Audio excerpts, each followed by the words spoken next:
Welcome to Washington Today on C-SPAN Radio for Thursday, February 5th, 2026. President Donald Trump at the annual National Prayer Breakfast talks about his chances of getting to heaven and announces an upcoming prayer gathering on the National Mall in Washington.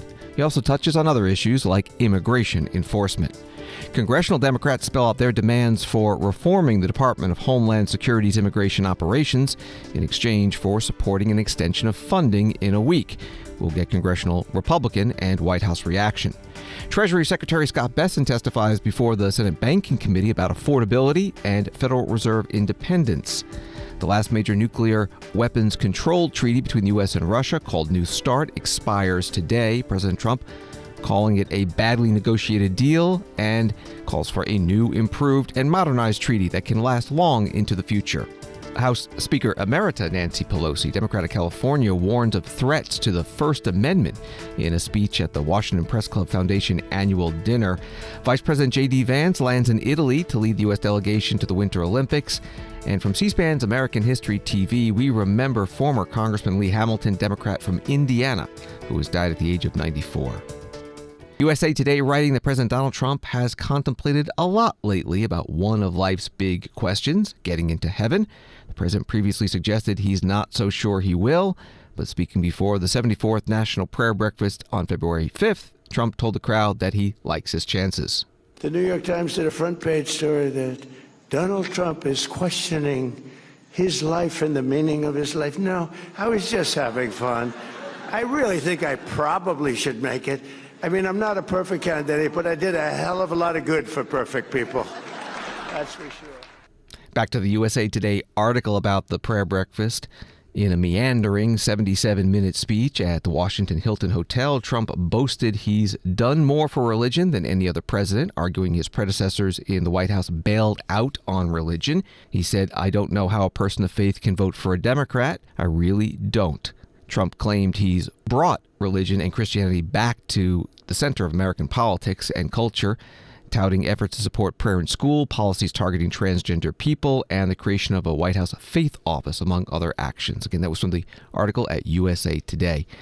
President Trump also announced during his speech plans to hold a prayer event in the National Mall in Washington in May. In the last 12 months, young Americans attended church at nearly twice the rate as they did 4 years ago.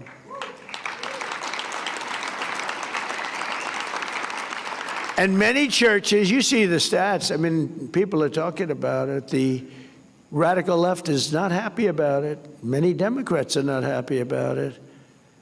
This, by the way, will be the last year the Democrats show up to this event, I tell you. But I got to say, how the hell do you vote for these people? But some churches are seeing a 30%, 50%, or even 70% increase in the number of converts and also the number of people going to church every week. To support this exciting renewal this morning, I'm pleased to announce that on May 17th, 2026, that we're inviting Americans from all across the country to come together on our national mall to pray, to give thanks, and we are going to do something that everyone said, like, that's tough. We're going to rededicate America as one nation under God. You know, a lot of people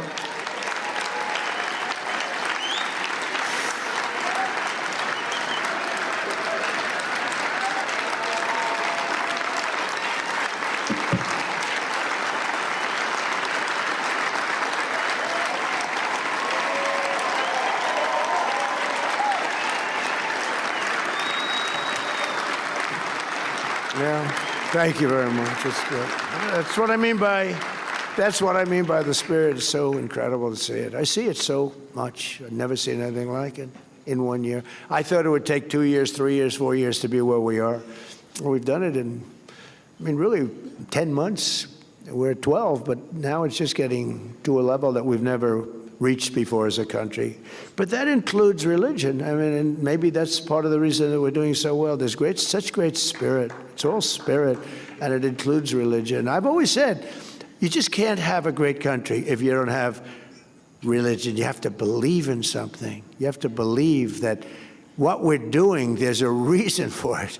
There has to be a reason for it. We're all working and we're behaving.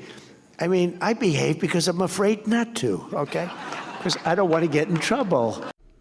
President Donald Trump at the National Prayer Breakfast in Washington, held at the Washington Hilton Hotel. The breakfast was started in 1953 and until 2023 was hosted by members of Congress, organized on their behalf by the Christian organization Fellowship Foundation. Since then, it has been run by the National Prayer Breakfast Foundation. The website lists honorary co-chairs this year: Senator Kirsten Gillibrand, Democrat from New York, and Senator Roger Marshall, Republican from Kansas. President Trump covered many topics in his speech that ran over an hour. He frequently veered away from the written speech on the teleprompter. Immigration came up often. Reuters writing about it. President Trump rejected calls to fire Homeland Security Secretary Kristi Noem, who drew criticism after federal officers shot and killed 2 Americans protesting Trump's tough migrant deportation policies in Minnesota. And that was part of the Reuters article. Here is the president. They were saying about Kristi Noem yesterday. I did the Super Bowl interview. Sir, are you going to relieve Kristi Noem of her duties? No. Oh. I said, why would I do that? We have the strongest border in the history of our country. We have the best crime numbers we've ever had. Going back to the year 1900, that's 125 years, we have the lowest crime numbers, despite the fact that this horrible, world's worst president, this is the worst president we've ever had. And President Trump at the National Prayer Breakfast speech, another point, criticized Minneapolis Mayor Jacob Frey, a Democrat, about immigration enforcement operations in that city. If we didn't have to fight this horrible governor and this horrible fake mayor, Frey, you know, this is the Constitution of the United States. People don't want to be mugged. They don't want to have a murderer living next door that was, you know, killed 3 people in a certain country and is now living beautifully here. Because generally speaking, if they've killed in another country, they're not going to be the best of citizens. More from the Reuters article about President Trump's speech at the National Prayer Breakfast. He also defended his Director of National Intelligence, Tulsi Gabbard, who was present for an FBI raid on an election facility in Georgia as part of Trump's ongoing quest to raise doubts about the vote in the 2020 presidential election that he lost to Democrat Joe Biden. Gabbard, whose position typically concerns threats from abroad, wrote in a letter to lawmakers dated Monday that she observed FBI personnel executing a search warrant in Atlanta's Fulton County and was present there for a brief period of time. Trump said of Gabbard, "She's doing a great job."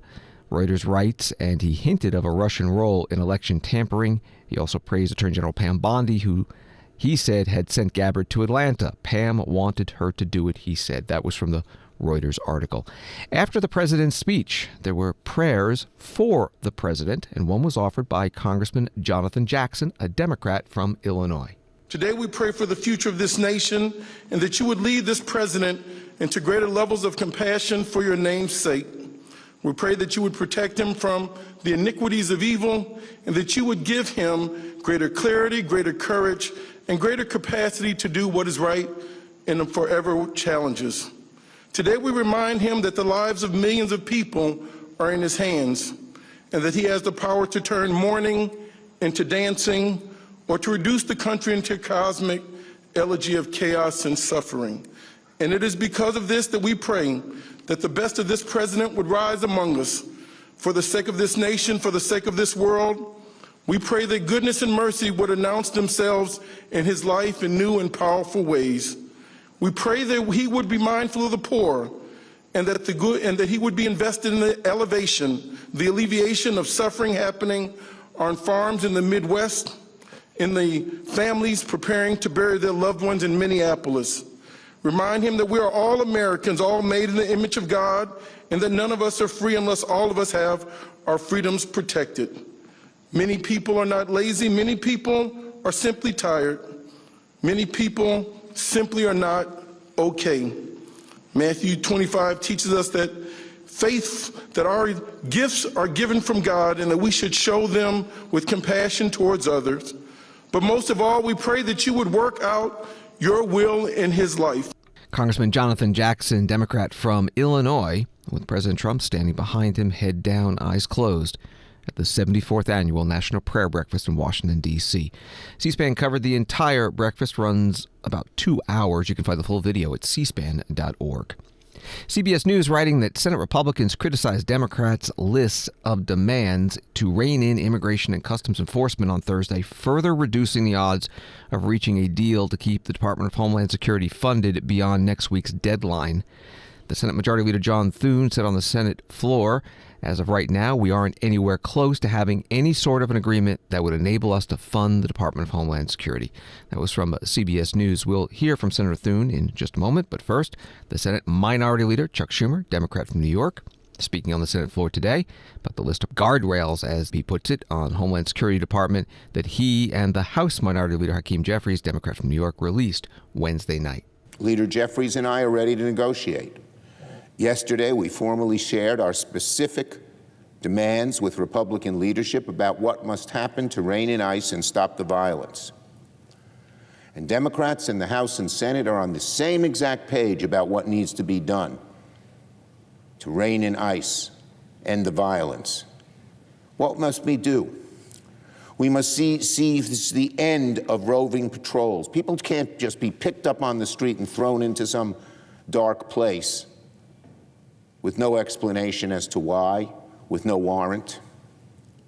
You can't barge into someone's home without a warrant. That's what we're saying. We need reasonable use of force policies, like states do. Every state has good rules for their police, for their sheriffs. Why should ICE be the only exception? Why should they be allowed to continue to terrorize our cities? And of course, we must have no secret police with masks off and cameras on. Speaker Johnson, he says that's wrong. Why? Explain it. Every local community, I'm sure the communities down in Louisiana, the sheriffs and state police, have full identification of police officers. Yes, there's a problem with doxing, and that can easily be dealt with in the rare moment it has. That doesn't require all masks stay on. Everyone knows that. These are just excuses, because they're afraid of the right wing who believe in this horrible stuff. We also make clear that certain places, like schools and churches and election places, should be off limits. We make it clear that American citizens cannot be arrested and detained without due process. Republicans, Leader Thune, Leader Johnson, explain why you think it's okay for American citizens to be arrested and detained without any due process. Explain it. Just like you got to explain why you want to keep the masks on. Just like you want to explain why people can be arrested without warrants. Explain it. Why? But instead, just a quick, immediate dismissal because you're afraid to negotiate. Senate Minority Leader Chuck Schumer, Democrat from New York, on the Senate floor. The Senate Majority Leader, John Thune, Republican from South Dakota, also spoke about Homeland Security Department funding, which currently expires a week from tomorrow, and the proposed reforms from the Democrats. The White House has demonstrated that it's taking things seriously, and it has already resulted in body cams for all officers deployed to Minneapolis, and, as I said, the drawdown of federal agents thanks to the increased cooperation from local law enforcement that Tom Homan has facilitated. I want to see my Democrat colleagues take things seriously as well. Mr. President, I also like to remind Democrats that they are putting funding for some critical government agencies in jeopardy. TSA, the Federal Emergency Management Agency, the Coast Guard, the Secret Service, the Federal Law Enforcement Training Center are all funded by the DHS appropriations bill. I think all Americans remember the travel disaster Democrats created by shutting down the government for 43 days last fall. So Democrats failed to agree to a DHS funding bill and shut down the TSA. As a result, there's a very good chance we could see more travel problems. I'd also like to remind my Democrat colleagues that the only way to get any reforms at ICE is to agree to a bill. A CR would not include any of the reforms already included, as I said earlier, in the DHS bill, which they helped negotiate and supported before they changed their mind and didn't support it. And a CR certainly wouldn't include any new reforms. The Democrat leader was complaining about the announcement about body cams for federal officers in Minneapolis, asking why it wasn't for the whole country. Well, Mr. President, I'd like to remind him that the DHS bill we negotiated already includes money for additional body cameras, somewhere on the order of $20 million for additional body cameras. The Democrat leader also complained that he doesn't trust the administration's reforms and that we need a law. Well, getting a law is well within Democrats' power. But again, Democrats have to be willing to actually reach an agreement. If they're coming to the table demanding a blank check or refusing to consider any measures but their own, they're likely to end up with nothing, which is fine if Democrats just want a political issue. But if they actually want to do something, then again, they're going to have to be willing to reach agreement with the White House on a final bill. The Senate Majority Leader John Thune, Republican from South Dakota, on the Senate floor. White House Press Secretary Caroline Leavitt was asked at her briefing in the White House briefing room about any negotiations between the president and congressional Democrats on this. First question on the DHS funding bill.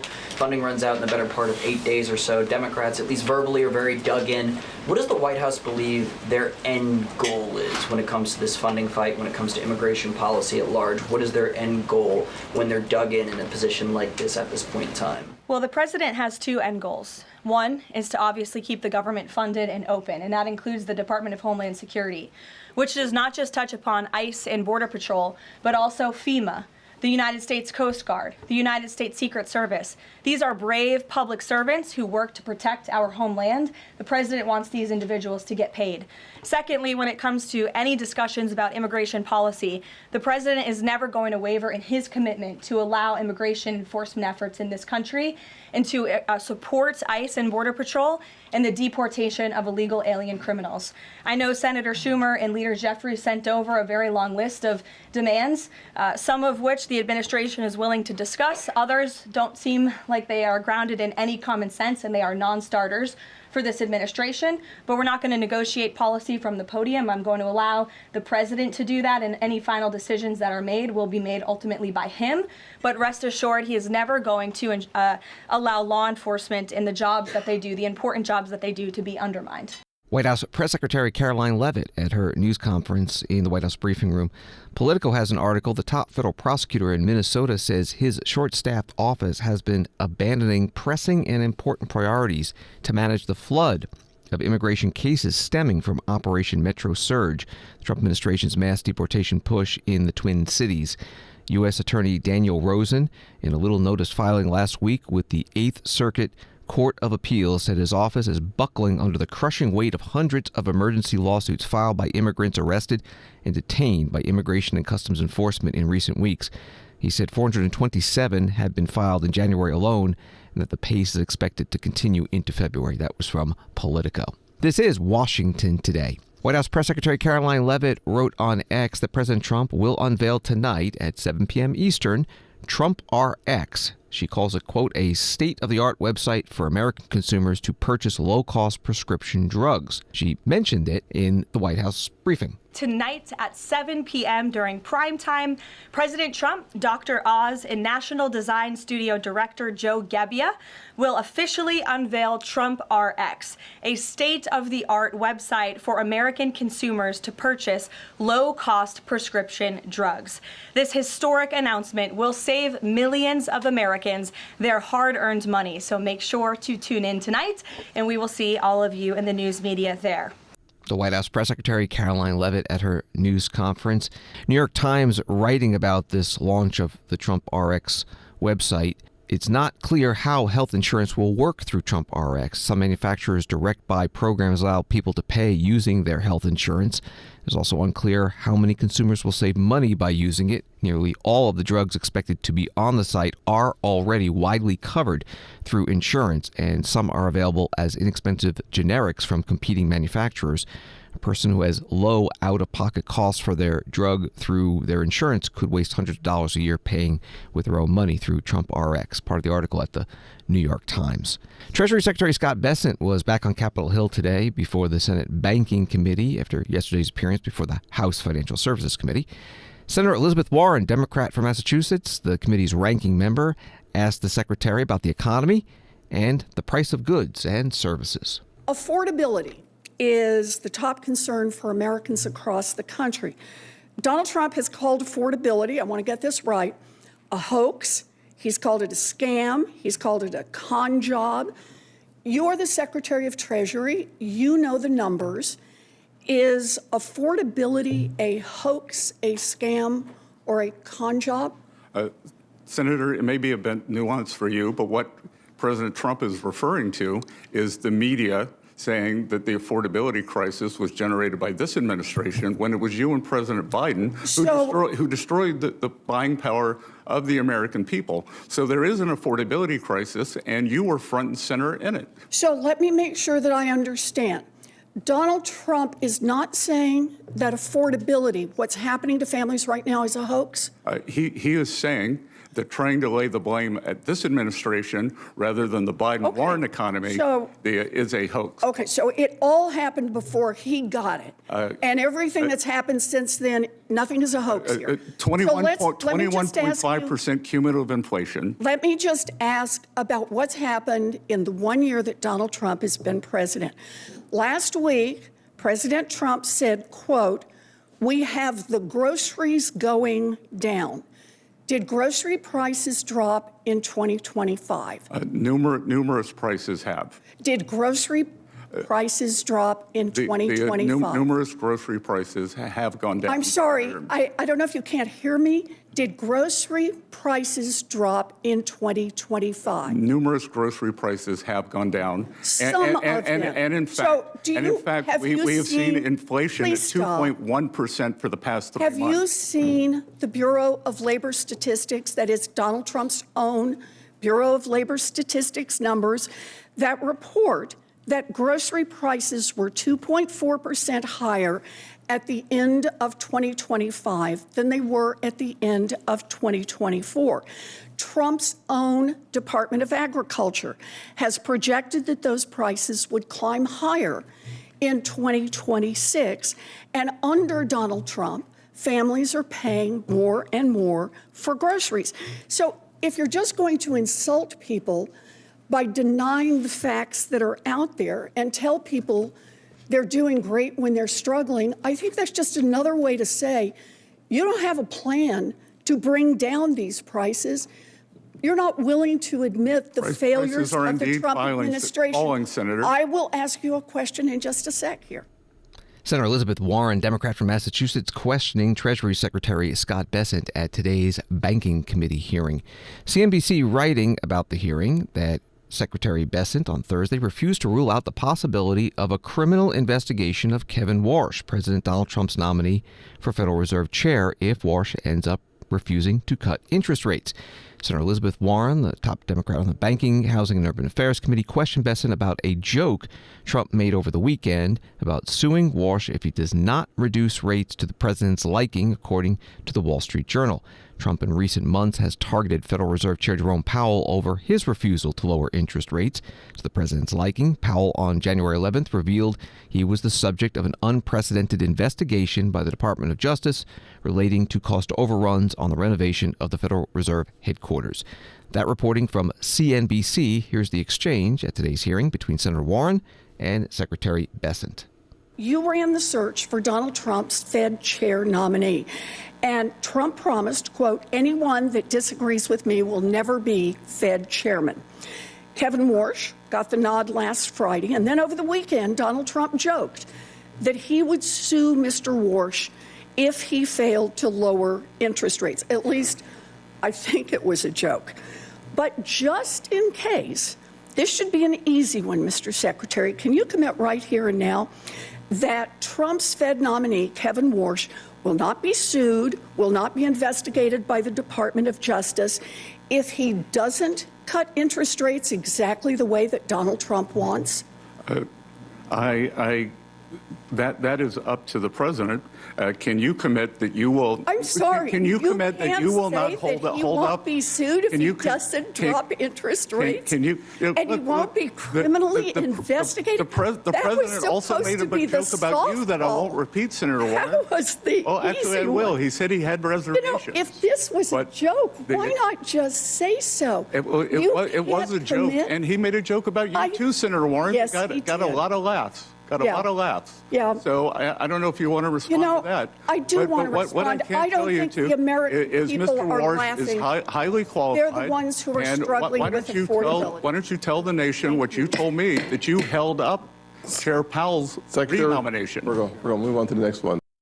Testifying, the Treasury Secretary Scott Bessent asking the question, Senator Elizabeth Warren, Democrat of Massachusetts, ranking member on the Banking Committee. At the Bipartisan Policy Center's Deficit Tracker website, there's this. October 1st marked the start of fiscal year 2026. The Congressional Budget Office projected a $1.7 trillion deficit, 5.5% of GDP for the fiscal year, slightly lower than fiscal year 2025 levels. Back to today's hearing with the Treasury Secretary Scott Bessent, Senator Kevin Cramer, Republican from North Dakota, asked him about the budget deficit and the economy. Yesterday, in the House, my friend and colleague, Bill Huizenga, Congressman Huizenga, talked to you about the 3% budget resolution bill that he has. I'm leading that resolution over here in the Senate. The goal of it is to establish the goal of reducing the federal deficit to 3% of GDP. Now, you referenced in your opening statement, I noticed that it's already been reduced somewhat to 5.4%. And one of the ways we can grow out of a deficit, or we can get out of a deficit or reduce a deficit, is by growing out of it. But I'd like to work on both sides of the ledger with you a little bit, because you have said that we don't have a revenue problem, we have a spending problem. And I absolutely 100% agree. So maybe you could just speak for the remaining time, although I would love to translate productivity sometimes as a result of efficiency, which might be a little bit of a workforce challenge, but that's another whole longer story. But speak a little bit to that goal. Is 3% by 2030, which is what our resolution do, is that realistic? So, Senator, my target is for something that begins with a 3 by the end of President Trump's term. As I said, for calendar 2024, we're at 7%, the highest when we weren't at war, not in a recession. We're at 5.4, and what friends from the other side of the aisle don't, the tale of woe and gloom, we have, on the past 3 quarters, we've averaged 4.1% GDP growth, and we had a fiscal contraction last year. They brought down the spending, which is one of the reasons our bond market did well. So we're at 5.4. And as we move that down, we will see the economy improve. And everyone could go to the Treasury website or the X account. I'm old school. They can go to the X account and they can see a study by MIT that shows that the budget deficit that was blown out in 21 and 22 created the great inflation of 22. So as we bring down government spending, it will bring down rates and bring down inflation. And at the productivity growth levels we're at right now, I mean, who knows how quickly we can get out of it. I think we're in an exciting time that could be like we saw in the 90s. I agree with you. We're at the beginning of the boom. Senator Kevin Cramer, Republican from North Dakota, questioning the Treasury Secretary Scott Bessent at today's Banking Committee hearing. Wall Street today, the Dow down 592, NASDAQ down 363, S&P down 84.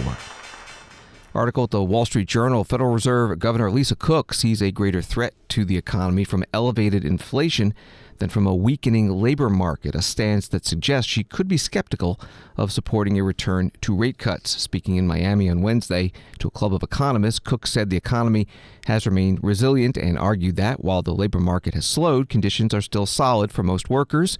Inflation, meanwhile, remains elevated, and it is too soon to take comfort that price increases are cooling toward the Fed's 2% a year target, Cook said.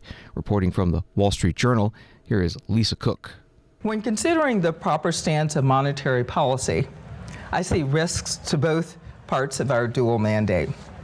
Inflation remains persistently above 2%, and there is considerable uncertainty about when tariff effects will recede. While the unemployment rate has shown signs of stabilization, the lack of dynamism in the labor market likely makes it susceptible to downside shocks. Overall, uncertainty about the outlook remains elevated, although I believe the labor market will continue to be supported by the 3 rate cuts last year. At this time, I see risks as tilted toward higher inflation. As a result, I supported the FOMC's decision to hold the policy rate steady at our meeting earlier this year. As I described, there is an argument for being optimistic about the path of inflation, but until I see stronger evidence that inflation is moving sustainably back down to target, that is where my focus will be in the absence of unexpected changes in the labor market. As I have said before, but cannot repeat too many times, the FOMC's firm commitment to its inflation mandate is imperative. After nearly 5 years of above-target inflation, it is essential that we maintain our credibility by returning to a disinflationary path and achieving our target in the relatively near future. At the height of the recent bout of high inflation, we promised that we would return to target. And it was this promise that kept inflation expectations anchored and allowed us to see the sharp disinflation from 2022 through 2024. If we were to lose credibility, the cost may not be immediately felt, but it would be resoundingly and painfully felt when we needed it the most in an inflation crisis such as the one we experienced 3 years ago. Federal Reserve Governor Lisa Cook Wednesday night at the Economic Club of Miami. USA Today has a story involving a court case that involves Lisa Cook. A large majority of the public wants the Supreme Court to rule against President Donald Trump in 2 major pending cases, according to a new Marquette Law School poll. More than 6 out of 10 adults surveyed in January said the high court should uphold a lower court ruling limiting the president's authority to impose tariffs. About the same share also said the court should rule that Trump cannot remove a member of the Federal Reserve's Board of Governors. But more than half said the justices are going out of their way to avoid ruling against the president. That was from USA Today. Washington Today continues in a moment. Friday on C-SPAN Ceasefire, at a time when finding common ground matters most in Washington, we'll feature a bipartisan conversation on the future of immigration enforcement in the U.S. with John Sandweg serving as acting director of ICE during the Obama administration, and Chad Wolf serving as acting Secretary of Homeland Security during the first Trump administration. Join host Dasha Burns. Bridging the divide in American politics. Ceasefire, Friday at 7 p.m. and 10 p.m. Eastern and Pacific. Only on C-SPAN. And if you miss an episode of Ceasefire, it will be available as a podcast wherever you get your podcasts. Welcome back to Washington Today, available as a podcast on the free C-SPAN Now mobile app and wherever you find your podcasts. The U.S. and Russia, writes Axios, are closing in on a deal to continue to observe the expiring New START arms control treaty beyond its expiration on Thursday. 3 sources familiar with those talks tell Axios. 2 of the sources cautioned that the draft plan still needed approval from both presidents. An additional source confirmed that negotiations had been taking place over the past 24 hours in Abu Dhabi, but that an agreement had not been reached. New START is the last major guardrail constraining the nuclear arsenals of the 2 countries that together hold some 85% of the world's warheads. That was from Axios. White House Press Secretary Caroline Leavitt was asked today about the talks and President Trump's Truth Social post in which he referred to the New START treaty as a badly negotiated deal and said that rather than extend it, quote, we should have our nuclear experts work on a new, improved, and modernized treaty. On the nuclear arms pact, we saw the president's post on that. Yes. But can you say, is there a temporary agreement with Russia to stand by the terms of the New START treaty while negotiations are happening? Not to my knowledge. Again, to your point, Jennifer, I just do want to reiterate exactly what the president said. He wrote just moments ago, the United States is the most powerful country in the world. I completely rebuilt its military in my first term, including new and many refurbished nuclear weapons. I also added Space Force and now continue to rebuild our military at levels never seen before. We are even adding battleships, which are 100 times more powerful than the ones that roamed the seas during World War II. The Iowa, Missouri, Alabama, and others. I have stopped nuclear wars from breaking out across the world between Pakistan and India, Iran and Israel, and Russia and Ukraine, rather than extend New START, a badly negotiated deal by the United States, which I will add was renegotiated under former President Barack Obama. Aside from everything else, is being grossly violated. The president wants to have our nuclear experts work on a new, improved, and modernized treaty that can last long into the future, and that's what the United States will continue to discuss with the Russians. White House Press Secretary Caroline Leavitt at her news conference today at the White House. A Russian government spokesperson Dmitry Peskov saying Russia is ready for dialogue with the United States on limiting strategic offensive arms if Washington responds constructively. And United Nations Secretary General Antonio Guterres with a statement. For the first time in more than half a century, we face a world without any binding limits on the strategic nuclear arsenals of the Russian Federation and the United States of America, the two states that possess the overwhelming majority of the global stockpile of nuclear weapons. Yet at this moment of uncertainty, we must search for hope. This is an opportunity to reset and create an arms control regime fit for a rapidly evolving context. That statement from UN Secretary General Antonio Guterres. Article at Reuters, the U.S. has yet to secure funding commitments for its Gaza reconstruction plan as potential donors voice concerns that disagreements over Hamas disarmament could lead Israel to resume full-scale war in the enclave, sources told Reuters. U.S. policy towards Israel and the Palestinians was front and center today when Yehuda Kaplan, the U.S. Special Envoy to monitor and combat anti-Semitism, spoke at the Hudson Institute in Washington, D.C., and was interrupted by Palestinian protesters. One of the things that we're doing is spending... Okay. You can talk about anti-Semitism and hate, but you are causing hate in the rest of the world, and you are causing people to be slaughtered in the rest of the world, and you are being a hypocrite when you are talking about anti-Semitism. So let me answer you. People like you should not be able to be speaking here at all. Shame on you. Free Palestine. So let me share a little story before I entered the role.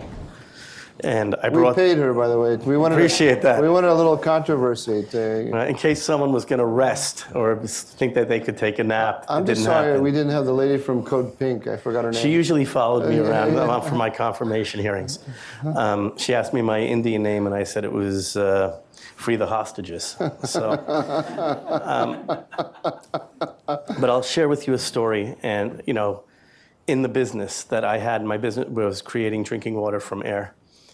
We actually had an agreement between Israel and Egypt to provide water to Gaza.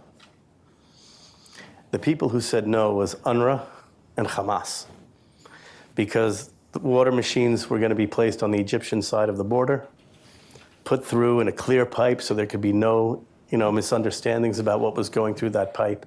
There would be about 100 to 150,000 gallons of water a day. The people who said no were Hamas and UNRWA. Ironic, isn't it?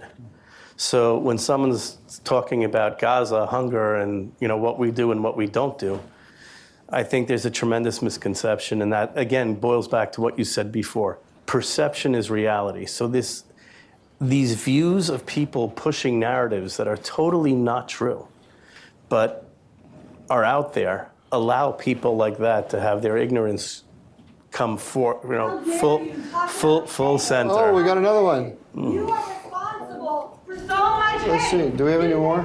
Any more of you? You want to raise your hand if you're? We'll get it all over at once. No. No. Okay.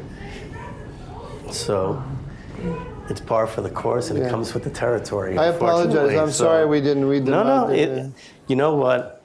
the beauty of this country is you can hate me, but you have to protect me. So they can say what they want to say. Again, it's ignorance and a lack of facts. And by the way, the question that I asked a gentleman from the UN was, I did not see the UN in the role that they have. They didn't bring food to any hostage, nor did they give medical attention to any hostage. So part of the role was the UN, and they talk about how they want to be relevant. Relevant means doing the roles that you're given to do. The role that I have is to provide the President and the Secretary of State what is going on globally to protect the Jewish nation. That's the role that the Jewish people around the globe in every country that they're in.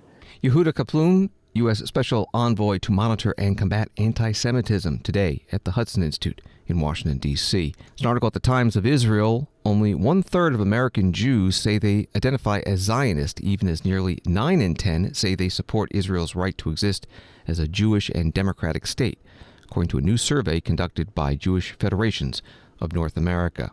CPAC.org, writing that CPAC is partnering with Mexico Republicano to host the Combating Narco-Terrorism Summit on Capitol Hill. The summit will address how criminal regimes threaten sovereignty, security, and the United States of America, a salient topic in light of President Donald Trump's capture of Nicolas Maduro and assertive efforts to protect the United States from narco-terrorist states in South and Central America. South and Central America, narco-terrorist states, along with Mexico, are responsible for flooding the U.S. with lethal drugs, particularly synthetic opioids. And that was from CPAC.org. One of the speakers at today's summit was Congresswoman Anna Luna, Republican of Florida. There's the demonization of these ICE agents that are really, their goal is to take the criminal illegal aliens out of the country, right? The criminals. Where we've had Tren de Aragua, we've had MS-13, these gang members who came through the border. I mean, many of them did. Do you think we're doing enough? Again, I'm going to say this in terms of breaking those gang members, those gangs that are located, for example, in states like Florida?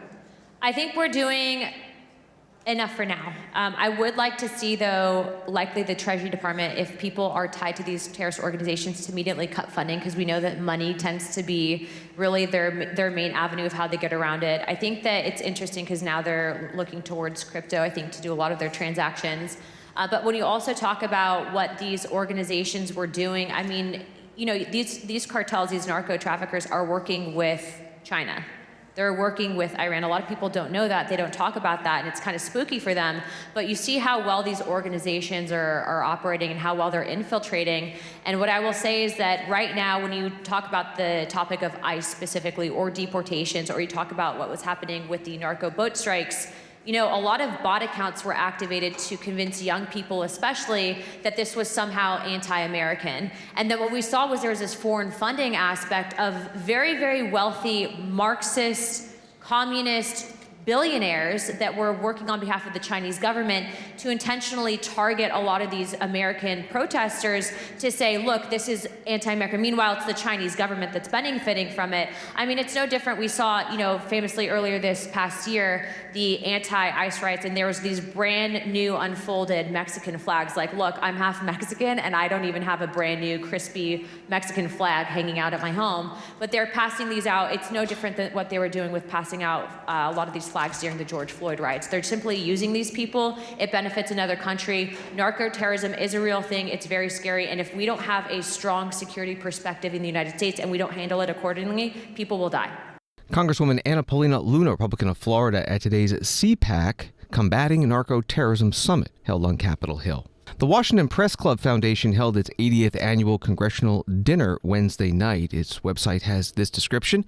A long-standing Washington tradition, the annual congressional dinner brings Capitol Hill and the media together for a lighthearted evening, a departure from partisan politics and the issues of the day. The jabs are lighthearted quips from the podium, and the only business at hand is convivial, across-the-aisle congeniality. And that was the description from their website. But before the jokes, House Speaker Emerita Nancy Pelosi, Democrat from California, spoke about the importance of a free press. Make no mistake, the First Amendment is under siege here at home. You know that better than anyone. Facts are challenged, truth is distorted, and the press is treated by those in power as an enemy, fake news they call it, rather than treat the press as a vital partner. We see efforts to intimidate journalists, to discredit legitimate reporting, and to replace evidence with conspiracy.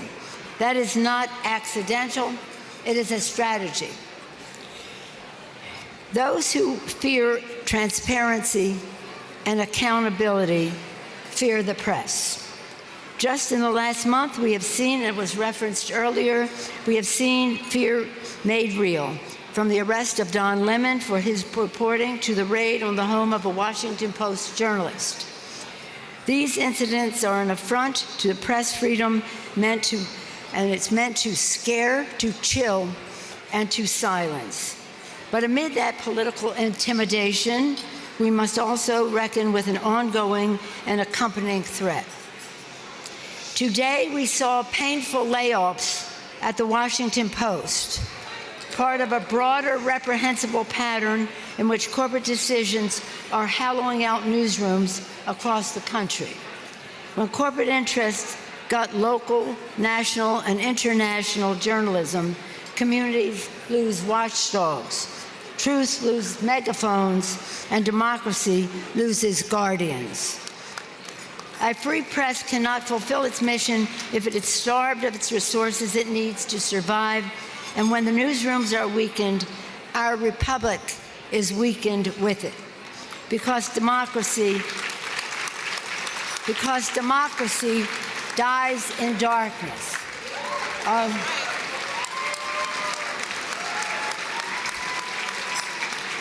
Are we all ready to say that together? Democracy dies in darkness. Democracy dies in darkness.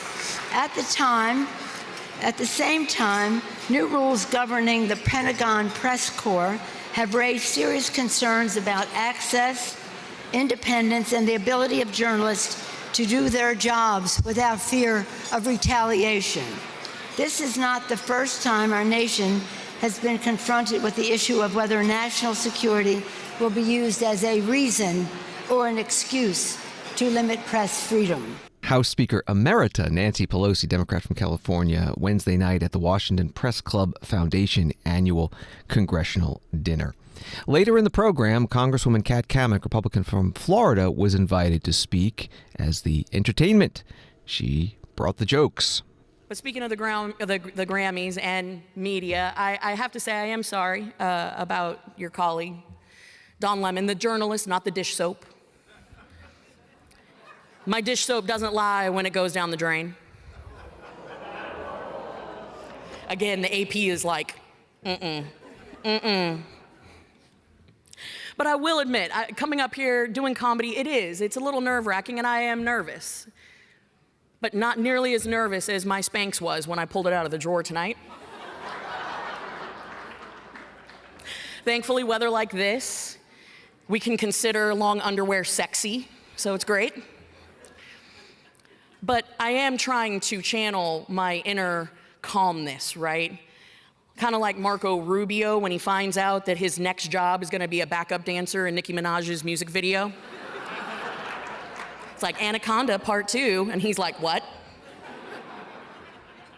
Actually, I should say, ¿qué? But seriously, Byron, you talked about it, being a mom and the youngest Republican woman in the 117th. I don't know if I'm the youngest anymore. I don't feel it. But it is a tough gig, and any woman in this business, whether you're in Congress or you're in media, you know you're in a man's world, and it's tough. I was the 14th woman ever to give birth while serving in Congress. Thank you.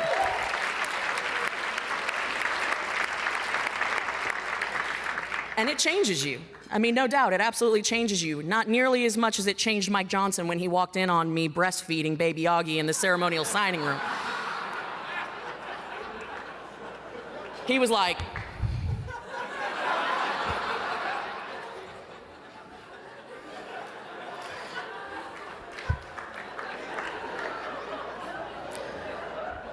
the room is yours, Kat. The man still can't look me in the eye to this day. It's great. Seriously, over there, MSNBC is losing their mind. They're like, she said breastfeeding, not chest feeding. Congresswoman Kat Cammack, Republican from Florida, at the Washington Press Club Foundation annual congressional dinner Wednesday night. The foundation says it is the descendant of the Women's National Press Club, which was founded in 1919 to ensure that women were equally represented in the newsroom. AP writing that U.S. Vice President J.D. Vance arrived in Milan with his family Thursday, telling U.S. athletes competing in the Milan Cortina Winter Games that the competition is one of the few things that unites the entire country before taking his family to see a hockey game. It's the first stop for Vance on a trip combining diplomacy and sports. He's leading U.S. President Donald Trump's delegation to the 2026 Winter Olympics, and later stopping in Armenia and Azerbaijan in a show of support for a peace agreement brokered by the White House last year. That was from AP. The vice president spoke to some of the athletes at the Team USA Welcome Experience at a Milan airport hotel. Well, welcome, everybody. We're so excited to have you. So, first of all, my wife, our wonderful second lady, is not a sports fan, but every year, or I guess every 2 years, she obsessively makes us watch the Olympics. And that's been true since the moment I started dating her, because this is one of the few things that unites the entire country. And if you can get a person who's not a big fan of sports to obsessively watch the Olympics, you know that it's a very special thing. You can tell by the ratings from the Olympics, you can tell by the fact that it really brings the country together. Everybody is rooting for you guys and everybody's cheering for you. We're so excited to be here. This has been the highlight of my time as vice president, to get to come, to bring my family to root for the Olympic team. But let me just say personally, like, I'm amazed by the combination of excellence and hard work that it takes to get here. I can't imagine what you guys have had to sacrifice, what your families have had to sacrifice, and so I hope that you guys enjoy it, because, you know, this moment, think about this, guys, this moment is born of a lot of sacrifices from you, from your families, from coaches, from teammates, from people who've made it possible to be here. I hope you just soak it all in. I hope you win as many medals as possible, but most of all, I just hope you enjoy the experience. The whole country, Democrat, Republican, Independent, we're all rooting for you and we're cheering for you, and we know you're going to make us proud. So thank you all, and hope you guys have fun. Vice President J.D. Vance, leading the U.S. delegation to the Winter Olympics in Italy, which begins on Friday, speaking today to some Team USA athletes at the airport hotel where the athletes check in Milan, getting their credentials and fitted for opening ceremony uniforms. Indianapolis Star writing that Hoosiers and others across the U.S. are mourning the death of former Congressman Lee H. Hamilton, who served for more than 3 decades in Congress representing Indiana.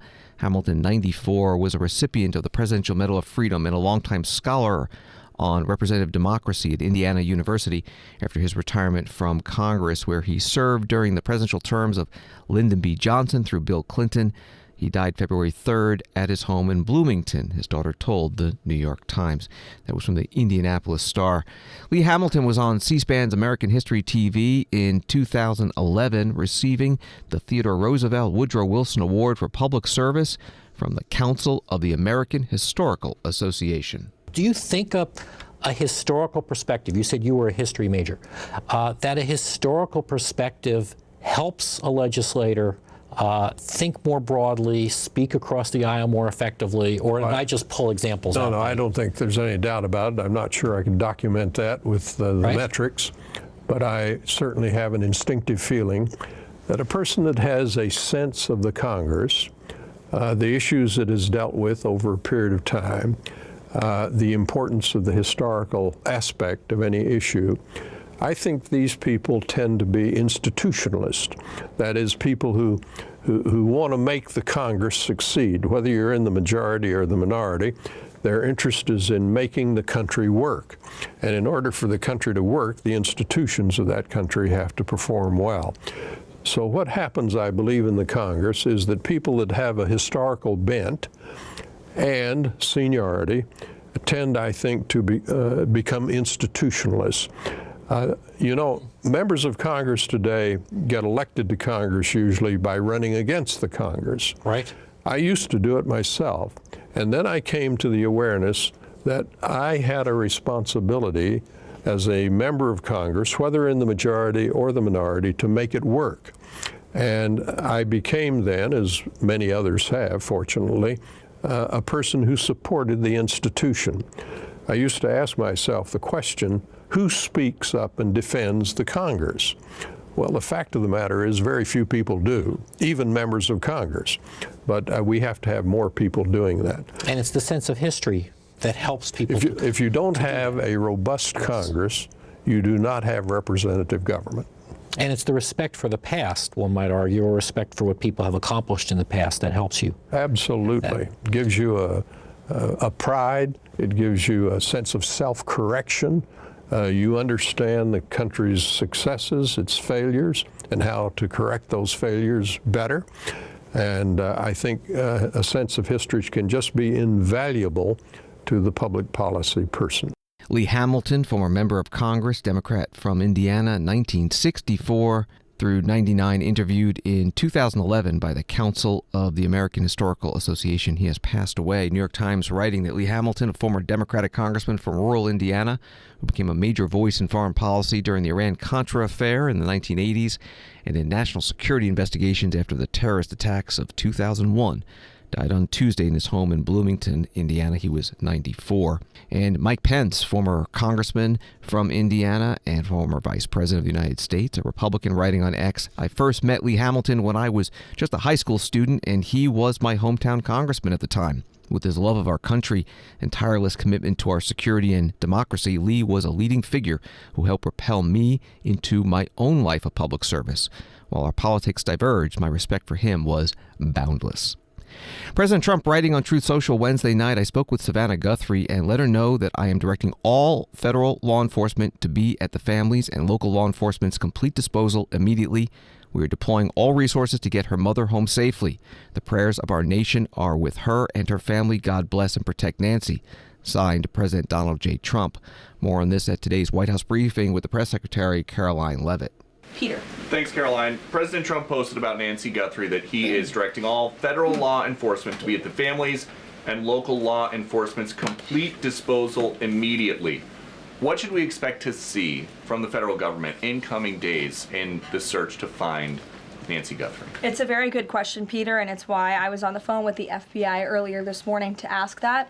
And what they told me is that the FBI, again, is at the disposal of the state and local government. Whatever personnel or assets or resources that the state and local authorities and police need will be granted to them at the direction of the president, the FBI director, and the attorney general. White House Press Secretary Caroline Leavitt. FBI says it's offering a $50,000 reward for information leading to the recovery of Nancy Guthrie and/or the arrest and conviction of anyone involved in her disappearance. Thanks for listening to Washington Today. For the latest on what's going on in Washington, sign up for C-SPAN's evening newsletter word for word at cspan.org.